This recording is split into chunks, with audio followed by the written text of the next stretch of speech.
ఒక ప్రాబ్లం అని వచ్చాను. ఆ ప్రాబ్లం అని వచ్చింది మెయిన్ గా అది వెళ్లకుండా ఒకటొకటి లింక్ వచ్చి దానికి ఒక క్వశ్చన్ అండ్ నేను ఒక ఆన్సర్ చెప్తుంటే ఆన్సర్ లో నుంచి ఇంకొకటి అలా వేరే దారి ఆధారాలు ఉన్నాయండి. ఆడియో క్లిప్స్ కూడా ఉన్నాయి సార్, డెఫినెట్ గా ఉన్నాయండి,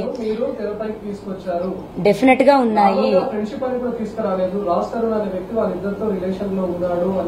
ఏవండి ఒక్క సెకండ్, నేను దీనికి సమాధానం చెప్తాను. ఇప్పుడు నేను ఇందులో రాస్తారని తప్పుడు వాడు అని కూడా బయటకు వచ్చి చెప్పలేదు. నాకు 10 ఏళ్ల నుంచి ఉన్నాను, వెళ్ళిపోయాడు అని చెప్పిన దానికి తర్వాత అతను వచ్చి నా గురించి తప్పుగా మాట్లాడిన తర్వాతే నేను ఇది మాట్లాడాను. అండ్ అతను మాట్లాడాడు కాబట్టి నేను ఏదో తప్పుడు పేర్లు చెప్పలేదు. నేను ఎవరి వల్ల అయితే ఎఫెక్ట్ అయ్యానో ఆ పేర్లు మాత్రమే విత్ ఎవిడెన్సెస్ ఉన్నాయి కాబట్టి నేను రేపొద్దునైనా సరే మాట తప్పకూడదు అన్న దగ్గరే నేను ఆ పేర్లు ఎత్తాను. మిగతా వాళ్ళు ఎవరైతే ఉన్నాయో నేను చెవుల్లో విన్నవి ఇలా చూసి వెళ్ళిపోయినవి నేను ఆ పేర్లు కూడా చెప్పట్లేదు. హర్యానాతో మీకు ఏం ప్రాబ్లం అయింది? మళ్ళీ అదే అండి, ఇప్పుడు ఆధారాలు ఉన్నాయని అడిగారు. ఆధారాలు ఉన్నాయని అడిగారు. ఉన్నాయని జీవితం నువ్వు చూసుకోవచ్చు కదా, అతని దగ్గర ఎందుకుంటున్నావు? మీకు ఆడియో కూడా వినిపిస్తాను సార్, ఒక్క నిమిషం. అమ్మాయి ఏమన్నారంటే హర్యానా ఫోన్ చేసి, అంటే it is not the words of Haryana, she became the mouthpiece of Raj Tarun.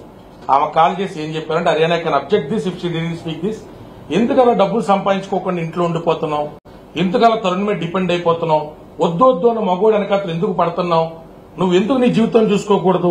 అన్నింటిలా అక్కడ వదిలేస్తే నీ లైఫ్ ఏదో నువ్వు ఎక్స్ప్లోర్ చేయంటే ఈ అమ్మాయి రికార్డింగ్ లో సమాధానం చెప్తుంది. నేను ఎక్స్ప్లోర్ చేసుకోవడానికే కదా ఒక డీజే కింద అంత పెద్ద ఈవెంట్ లో అవకాశం తీసుకుని నేను గోవా వెళ్లాను. ఈవెంట్ జరుగుతున్న టైంలో 3వ రోజుకే రాజా రవీంద్ర గారు నాకు కాల్ చేశారు. చేసి అమ్మా నువ్వు ఇక్కడి నుంచి వెళ్ళిపోతే మనలో పూర్తిగా గాడి తెప్పేస్తున్నాడు. అంటే నైబర్స్ కదా, వాళ్ళ నైబర్స్ కదా, రాజా రవీంద్ర గారు వీళ్ళ నైబర్స్ కాబట్టి ఒక పెద్ద మనిషికి ఆయన చెప్పినటువంటి మాటకి అమ్మాయి గౌరవించి వచ్చిన తర్వాత రవీంద్ర గారితో సందర్భంలో హర్యానా ఇలా మాట్లాడిందండి, నా కుటుంబ విషయాలను జోక్యం చేసుకుంటే నాకు నచ్చలేదండి అంటే కొన్నాళ్ల తర్వాత ఆ అమ్మాయే పిలిచి ఈ అమ్మాయికి సారీ చెప్పినటువంటి ఆడియో క్లిప్లు ఉన్నాయి. హర్యానాకు సంబంధించి 2, ఆ రిద్ధి అనేటువంటి అమ్మాయికి సంబంధించినటువంటి వివరాలు పోలీస్ స్టేషన్ లో వినిపించాం. పెన్ డ్రైవ్ లో ఈ రోజు కోర్టుకు కూడా సబ్మిట్ చేస్తాం. ఇది నా మ్యూజిక్ ఫెస్టివల్ కి నాకు ఫస్ట్ వచ్చిన ఆపర్చునిటీ అండి. గోవా ఆర్టిస్టులు అందరి పేరుతో పాటు నా పేరు కూడా ఉంటుంది, లావణ్య. 2021 అక్టోబర్ 13th అప్లోడ్ చేసిన పిక్చర్ ఇది నా ఇన్స్టాగ్రామ్ లో. ఇది నాకు ఫస్ట్ వచ్చిన ఆపర్చునిటీ.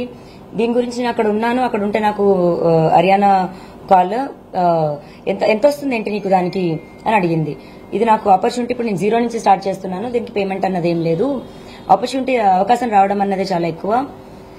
డబ్బులు అన్నది ఏం పే చేయరు. మేబీ దీని నుంచి వెళ్తూ ఉంటే ఒక 6 నెలలకు ఏమంత పేమెంట్ అయితే స్టార్ట్ అవుతుంది అని అంటే అవునా అనుకుంటూ వెటకారంగా వెక్కిలిస్తూ మాట్లాడుతూ నాకు ఇప్పుడు 50,000 వస్తాయి, ఎంతైనా ఇంతేలే అనుకుంటూ ఫిలిం ఇండస్ట్రీ అని ఒక యాక్ట్రెస్ అని లేదా ఒక యాంకర్ అని గొప్పగా మాట్లాడుతుంటే నేను చెప్పాను, అప్పుడు నువ్వు చూస్ చేసుకుంటున్న దారి నేను చూస్ చేసుకోలేక కాదు, ఒక ఉమెన్ వి నువ్వు ఇప్పుడు అంటే ఆవిడ మళ్ళీ నా ఇంట్లో నా రూమ్ లో ఉండి మాట్లాడుతున్నా కావాలనుకుంటుంది.